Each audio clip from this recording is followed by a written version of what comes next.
ආයුබෝවන් රසට කෑම YouTube channel එකත් සමගින් ඔබව සාදරයෙන් පිළිගන්නවා යාළුවනේ.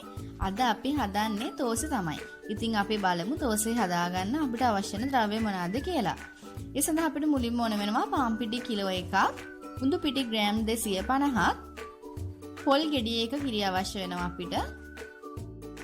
අවශ්‍ය ප්‍රමාණයට ලුණු ටිකක්, ඇල් ජලය ටිකක්. හරි අපි දැන් බලමු කොහොමද මේ මිශ්‍රණය හදාගන්නේ කියලා. අපි මුලින්ම යාළුවනේ භාජනයකට මේ විදිහට පාන් පිටි ටික එකතු කරගමු.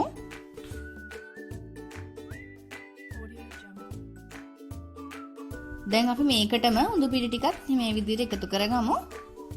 දැන් අවශ්‍ය ප්‍රමාණයට ලුණු හුරු ටිකකුත් දාලා මේ විදිහට ඊළඟට පොල් කිරි ටික දාලා අපි මිශ්‍රණය හොඳින් කලවම් කරගමු. දැන් යාළුවනේ හැන්ද අයින් කරලා අපි මේ විදිහට අතින් තමයි හොඳින් මිශ්‍රණය කරගන්නේ. මොකද අපි මේ පාන් පිටි වල ගොඩක් කැට ගතිය තියෙනවා. අපි ඒ නිසා හොඳට මේක මේ විදිහට මිශ්‍රණය කරගමු අතින්. මේ විදිහට තවත් පොල් කිරි ටිකක් දාලා මම තව කලවම් කරගන්නවා. ඉතින් යාළුවනේ ඔයගොල්ලන්ට මේ මං ගත්ත ප්‍රමාණ වලින් හැදුවොත් තෝස 30ක් විතර හදා ගන්න පුළුවන්. ඊළඟට පොල් කිරි ටික දැම්මාට පස්සේ මේ විදිහට මම වතුර ටිකකුත් දාලා හොඳට කලවම් කරගන්නවා. දැන් යාළුවනේ ඔයගොල්ලන්ට මේක අතින් කරන්න මිශ්‍රණය කරගන්න ටිකක් අමාරු නම් ඔයගොල්ලන්ට පුළුවන් මේ මිශ්‍රණය බ්ලෙන්ඩර් එකකට දාලා හොඳින් බ්ලෙන්ඩ් කරගන්න. එතකොට ඔයගොල්ලන්ට හොඳට මේ මිශ්‍රණය හදාගන්න පුළුවන්. යාළුවනේ මේ විදිහට හදාගන්න මිශ්‍රණය පිපෙන්න ඕගොල්ලෝ පැය 7ක්වත් තියන්න ඕනේ. ඔයගොල්ලන්ට ඉක්මනින්ම එවෙලෙම හදාගන්න ඕන නම් ඊස්ට් තේ හැන්දක් මේ මිශ්‍රණයට එකතු කරලා පැය භාගයක් විතර වහලා ඔයගොල්ලන්ට හදාගන්න පුළුවන්. ඉතින් යාළුවනේ මගේ මිශ්‍රණයට මම ඊස්ට් දැම්මේ නෑ. මේ පැය 7කට පස්සේ තමයි ඔයගොල්ලන්ට මේ විදිහට පේන බලන්න හොඳට මේ මිශ්‍රණය පිපිලා තියෙනවා. හොඳට බුබුලු දාලා තියෙනවා. මෙන්න මේ විදිහට ටිකක් කුක්කු පදමක් තමයි තියෙන්න ඕනේ. දැන් අපි බලමු මේකට දාන ටෙම්පරාදුව හදාගන්න අපිට මොනවාද ඕන වෙන්නේ කියලා. සුදු ලුණු බික් 4ක් විතර අපිට පොඩියට කපලා ඕන වෙනවා. මිරිස් ටිකක්, කරපිංච ටිකක්, ලුණු ගෙඩියක් ඕන වෙනවා. බිත්තර දෙකක් මම මෙතනදී අරගෙන තියෙනවා. පොල් තෙල් මේස හැඳි 3ක් වගේ අපිට ඕන වෙනවා. කෑලි මිරිස් තේ හැඳි 2යි, ගම්මිරිස් තේ හැඳි 1යි. හරි අපි දැන් බලමු කොහොමද මේ ටෙම්පරාදුව හදාගන්නේ කියලා. මුලින්ම පෑන් එකක් ලිපේ රත් වෙනකොට අපි තෙල් එකතු කරගන්න ඕනේ. දැන් මේ විදිහට තෙලුත් හොඳින් රත් වෙනකොට අපි සුදු ලුණු ටික මුලින්ම එකතු කරගමු. සුදු ලුණු ටිකක් හොඳට රන්වන් පාටට බැදීගෙන එනකොට තමයි යාළුවනේ අපේ අනිත් දේවල් අපි එකතු කරගන්නේ. මේ විදිහට මම මුලින්ම ලුණු ටික එකතු කරනවා.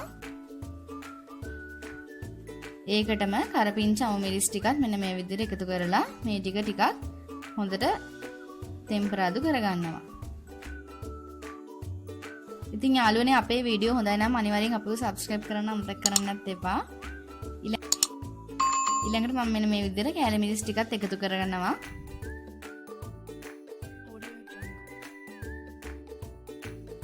ගම්මිරිස් ටිකත් මේ වෙලාවේදී එකතු කරගන්නවා.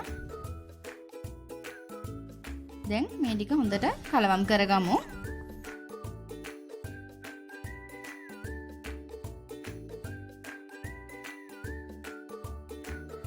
ඊළඟට මම අවශ්‍ය ප්‍රමාණයට ලුණු හුරු ටිකකුත් මේ විදිහට දාලා නැවතත් මිශ්‍රණය කලවම් කරගන්නවා.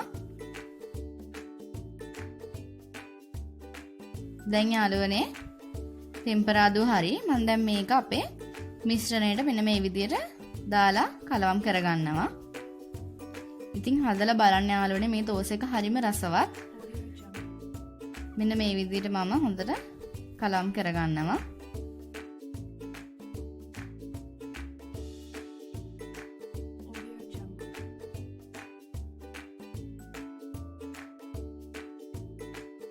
දැන් යාළුවනේ මම මිශ්‍රණයට මේ විදිහට බිත්තර දෙකත් එකතු කරලා හොඳින් කලවම් කරගන්නවා. ඉතින් දැන් අපිට තියෙන්නේ තෝස ටික හදාගන්න තමයි. මම මෙන්න මේ විදිහට පෑන් එකට තෙල් ටිකක් තියලා පෑන් එක හොඳින් රත් වෙනකොට මිශ්‍රණයෙන් ටිකක් මේ විදිහට එකතු කරගන්නවා.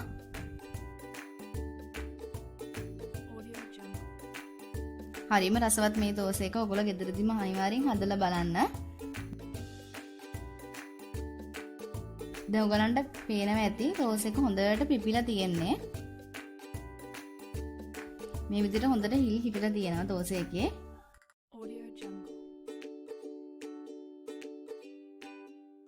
මම දැන් මෙන්න මේ විදිහට ටෝස් එක අනිත් පැත්තත් හරව ගන්නවා යාළුවනේ. විනාඩි 2ක් විතර තිබ්බම ඇති. ඊළඟට මම මේ තව ටෝස් එකක් දාගෙන තියෙන්නේ.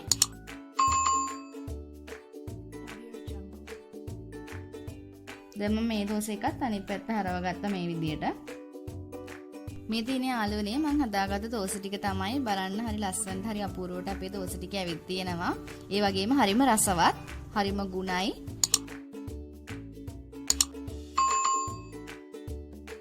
ඉතින් මම ඔයගලන්ට මෙන්න මේ විදිහට කෑල්ලක් කඩලා පෙන්නන්නම්. මේ බලන්න හොඳට ඇවිත් තියෙනවා අපේ ටෝස් එක. ඉතින් ඔයගොල්ලෝ අනිවාර්යෙන් try කරලා බලන්න.